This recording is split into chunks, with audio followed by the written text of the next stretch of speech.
Hello, everybody. I am back to talk about the last two episodes of Beyond the Gates, Tuesday and Wednesday's episodes for this week. And we'll start with the good stuff. We'll start with Dani and Chelsea trying to apologize to Dani yesterday about basically telling Dani to back off. This is her life and her project now that she wants to do.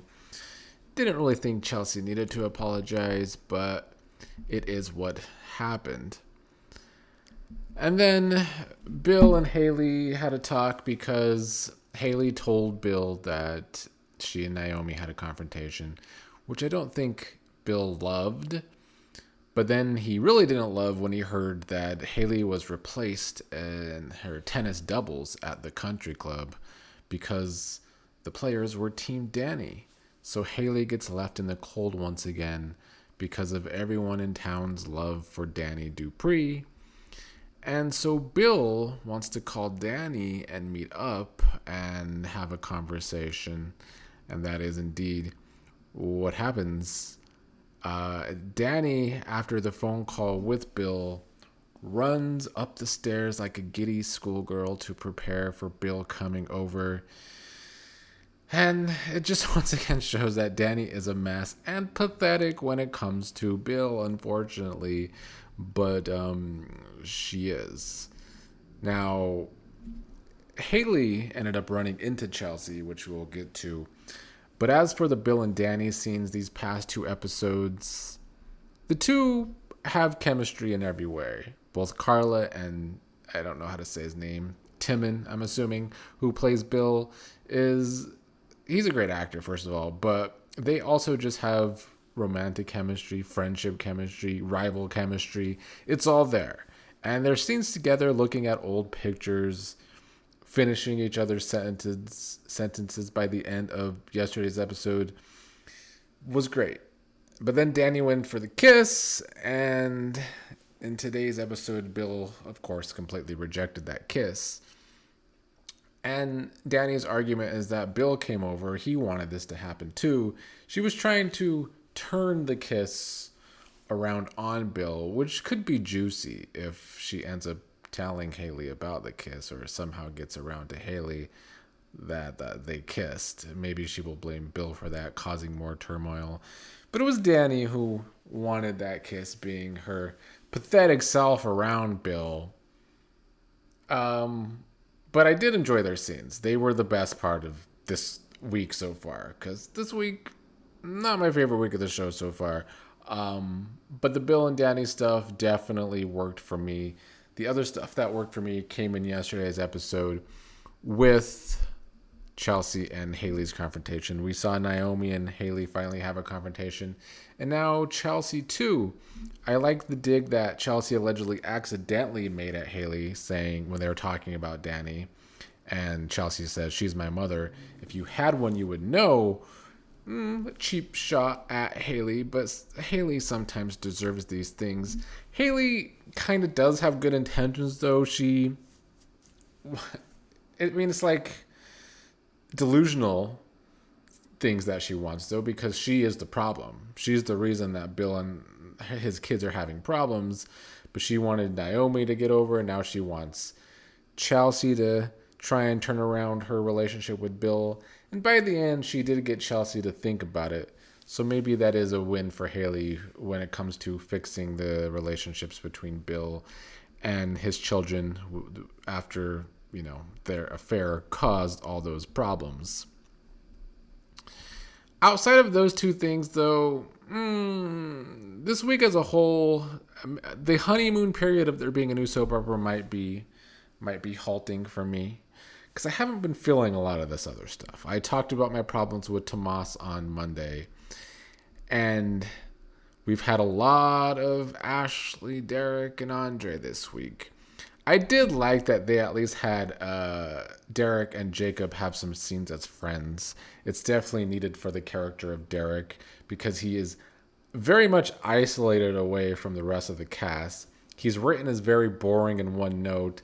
I assume because we're not supposed to feel sorry for him eventually, that Andre and Ashley allegedly have all this chemistry that they don't actually have. I mean, the show's trying to make it a thing. It ain't gonna be a thing.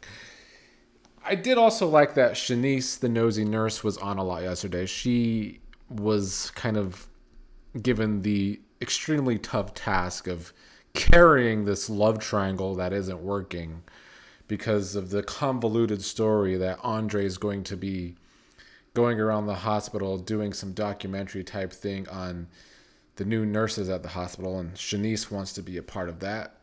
I enjoyed that Shanice was on the phone yesterday talking some gossip about Eva and Laura, the girl that got hit by the car that Eva's replacing. And I also liked by the end of yesterday's episode when Shanice was trying to flirt with Andre. And the gag is that, the show's playing up Shanice's crush on Andre or attraction to Andre for comedy, kind of. But they too have more chemistry together than Andre has with Ashley. Andre and Ashley do not have any chemistry. And I think it's because Ashley's just so damn basic. We're supposed to buy that Andre is this big old player. He has this reputation for being a player. And he's really going to just be head over heels for someone as boring as Ashley. I just don't see it. And Shanice commenting that Ashley and Andre were looking at each other like they wanted each other. It wasn't coming across on screen. I'll tell you that much. And then in today's episode, Ashley and Derek have Andre over for dinner.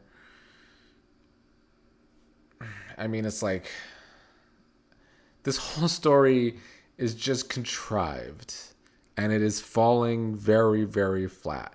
And a lot of that has to do with the writing for Derek and Ashley. I mean, the acting isn't working either because there is no chemistry between Andre and Ashley, nor Ashley and Derek, as I've said many times before. But also the way they write Derek and Ashley, it's like they got to give us more. They are just not just one-note characters, and there's others on this show that's kind of one-note.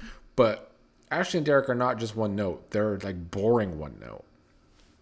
So yeah, if this triangle is still a thing by the end of May, I'm going to have to drag the show. It is what it is. Because if they can't see that this storyline absolutely sucks, it's on par with stuff that you can watch on fellow CBS shows, Bold and the Beautiful and Young and the Restless, and be bored to tears by, I would drag that if I was watching those shows. So I will drag this triangle the longer it goes. I'm still giving the show some leeway that it's, very new show, a new soap opera. They got to work out the kinks. We're barely over a month in. They shoot far ahead.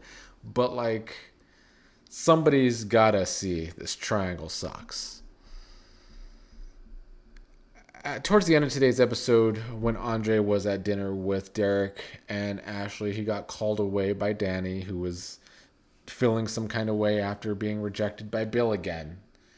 To have Andre come over and give her some love making to forget her bad day with Bill, which is what Andre did. I like their very one-note sexual chemistry, I suppose, as a couple, but it doesn't really go beyond that. I had some comments in my last video. Let me try and find it real quick because I like to say the person's name when talking about this. It was Kiki, who was talking about the contrived, convoluted writing for Andre, Ashley, and Derek, which I do agree. But another topic that Kiki brought up was that the show has a serious romance problem.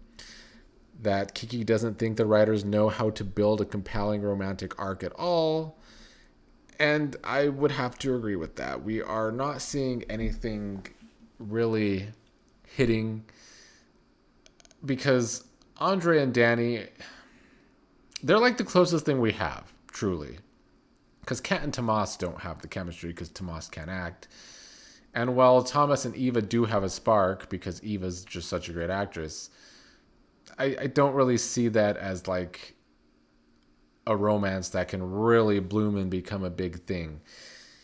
At the same time, though, I don't think the show necessarily has to be romantically driven. Not every soap opera has been. This could be more like I don't see classic As the World Turns or even Young and the Restless as like super romance driven necessarily. Yeah, they had their big romances on both shows, but it was truly like a character ensemble, which I think this can still be. I love a good romantic couple though, and I hope we can get something like that soon. Andre and Dani probably aren't that. I think they're kind of a plot point to show that Dani's a bit of a hypocrite. She's always calling Hayley Bill's child bride, which cracks me up. But then here she is messing with Andre, who is her sister's nephew by marriage. So I'm just waiting for that to get messy when Nicole and Ted find out about Dani and Andre. There's nothing really else to talk about in yesterday's episode. In today's episode, we get more. Well, first of all, Hayley did go to the office looking for Bill, and he wasn't around. And then when she found out that he was with Hayley, started being a little paranoid because she knows Bill's a cheater, has a reputation for cheating in the past. Hayley's not the first person he had an affair with while married to Dani. So, of course, Hayley was feeling some kind of way when she found out that he went to go meet his ex-wife. They had a bit of a squabble, but they did kind of make up by the end of today's episode. Jacob was the only other thing that really happened today. He continues to catch Malone taking money from Joey this time. While he caught Joey taking money from someone else a couple weeks ago, this time it is his partner, supposed to be his partner, taking money. He goes to his dad about that, the police chief, and Elon has some story about how Joey's an informant for the police department trying to help bring down someone bigger. I don't really know if I bought that. And later Jacob sees his dad and Malone having some secret conversation in the corner. I like that we are finding out more about Joey's dealings. I think they have big things in mind for Joey as a villain on this show. And Jacob as the good cop. I am also intrigued. Is Jacob's dad actually a dirty cop too? It seems to be that way if he's just helping Malone try and get away with Joey's shady dealings and being paid off by Joey. So when the truth comes out, if Jacob's dad is a dirty cop and Jacob is so by the books, that can make for some intriguing stuff as well. The only other thing today was Naomi had dinner with Anita and Vernon, and once again, Vernon and Anita like to play it soft with Bill because he has so much dirt on the family. I think Martin's secret is the thing that looms largest over Anita and Vernon's heads. So they're trying to get Naomi to play softball with Bill during this court case. And I think Naomi is noticing how soft they are where her father is concerned, despite her father always creating a lot of problems for the Dupree family. I, for one, am looking forward to the day when Martin's secret finally comes out, and I hope they don't drag it out forever because I really would like to see Anita and Vernon in, I mean, I've said it before, their own storylines, but also just less enablers for all of their family's bad behaviors. And the Dupree family is supposed to be like the big family on the block. But the fact that they're always playing softball with Bill because he has all this blackmail, I do hope there comes a day where Anita and Vernon don't have to play scared in that situation. So that about sums up these two episodes. Not my favorite week of this show, like I said. Definitely too much love triangle that isn't working. But the Dani and Bill stuff does intrigue me. I do like their dynamic, as toxic as it is, as pathetic as it makes Dani.